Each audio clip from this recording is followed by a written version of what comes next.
Welcome to this episode of Chattin with Staxx. I'm your host, Bill Staxx, and today I got Repo Rod. What's up, Repo? Hey, Bill, what's happening, man? I'm chilling, man. I'm doing great. Things are looking pretty good. Oh yeah, oh yeah. Yeah, doing big things. People don't have a clue what's coming. Now, we got some good irons are in that fire. Definitely.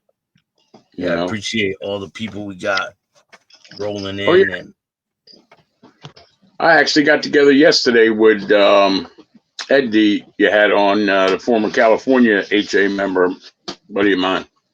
yeah, We got shout out together. to Ed. Yeah, Eddie. We got together and had lunch yesterday. Got to Left chop it out up of there. with your buddies. Oh, after that, I went over to the casino to do a little rolling of the dice on the crap tables. Win anything? I took a little bit of their money home. Hey, that's always a good time, right? Better than no bet. Them keeping yours. I'd rather take theirs and walk off. Yeah, they usually take my money, man. So today we were talking about cooperators and rats. Yep. You know, dirtiest of the low out there. Oh yeah. So I wanted to talk to you about what's it like when you find out that there's a cooperator in the club, or when you were in the club, did you ever like did you hear things from people like, yo, this guy might be bad, this guy might be bad? Like what was it Yeah, like in the Bill, club? you And man, but you gotta take everything with a grain of salt, and you got to do your own background on it, man. Because honestly, some dudes they might be a little tweaked out, and they start getting paranoid. And this guy's a rat, that guy's a rat. You gotta do your homework and make sure a snitch is really a snitch before you go calling somebody out on it, man. Because anything can happen with that. Anything. people throw that And around. They throw that word around quite a bit, right? get hurt from it. People get hurt with that shit. You know, And you really got to make sure they are who they say they are and they're really a snitch before you go putting the boots to them. when you were in the club, did you guys verify that anyone was cooperating? There was a couple dudes that came down the road outside of what charter I was in. I mean, in mine, we know the dude that set me up on the case was a cooperating government informant, paid informant. We had enough, like on two other dudes, to I think move forward on them as working with law enforcement. Now, what happens if you find out someone's working with law enforcement? They're Because going down the road. if you beat them up, they'll just run to the cops, right?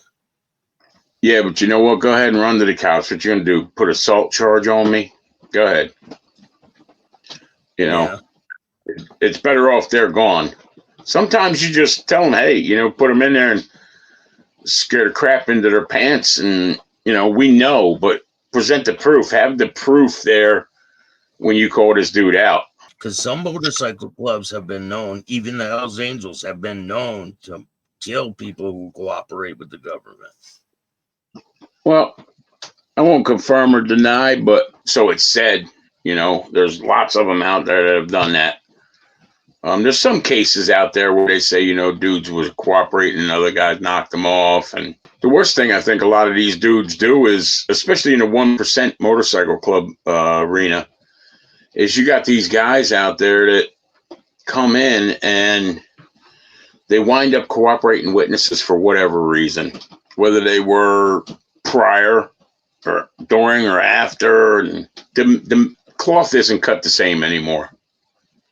We spoke earlier today on one of them that you had put up there with that big cheese eating fucking rat piece of shit, Sammy Gravano. You had one up the other day where this dude did Article 35 or whatever it was. And I'm sure you can touch on that more later. But, my thing with that is I went and I read that law myself, after you did that cast. And in my eyes, he should have been thrown out then. should have been thrown out of the club. Like, I would have to sit and say, hey, at that time, did that man bring that to the club? And did the club say, hey, this is okay that you cooperate in that format? You're going to take a plea deal. You're going to do what? Other than that, man, the dude's a snitch to me, and he should have been thrown out. Sonny Barger should have been thrown out. He called cops on his old lady. That's a Oh, major violation, right? yeah. I talked to several different people who do podcasts like yourself, and I tell them, you know what?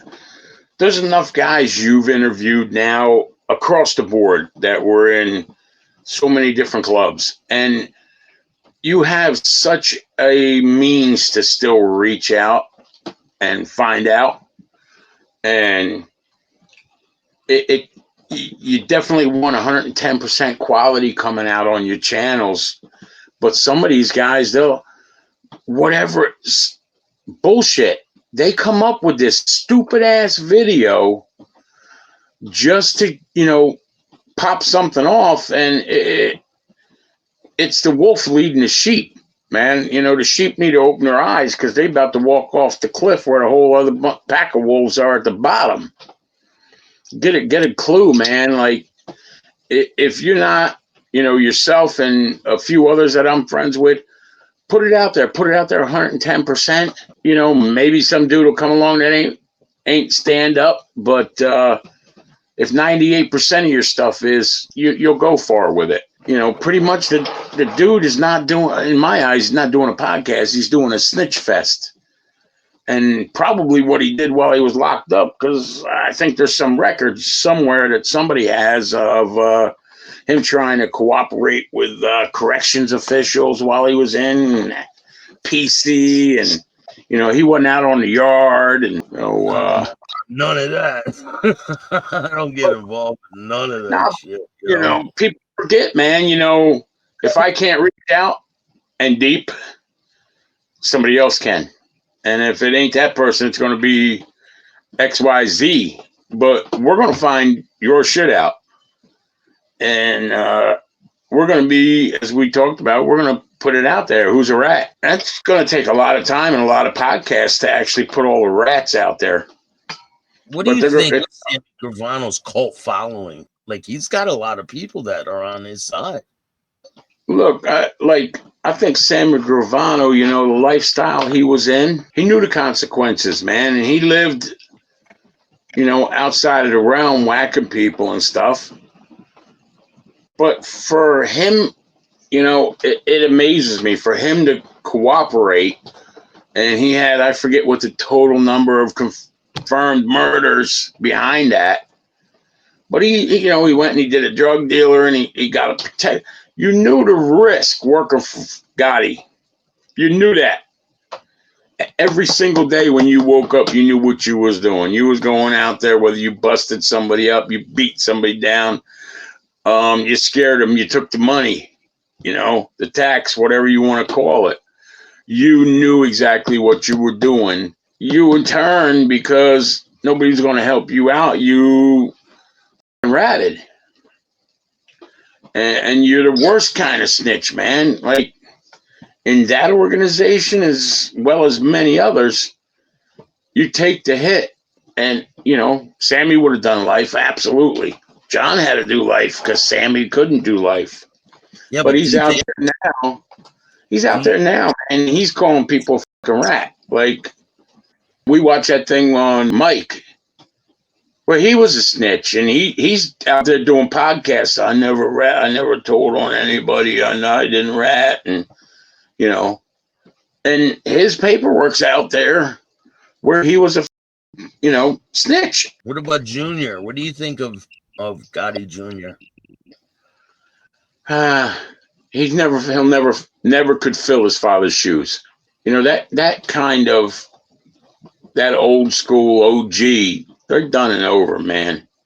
They were hardcore. People don't rock it like that anymore. And the nature of the beast. You're going out there and you're shaking hands and breaking bread with the beast every day.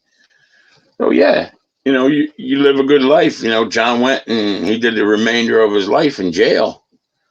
But that was, the life. That was what he stepped in and he knew well.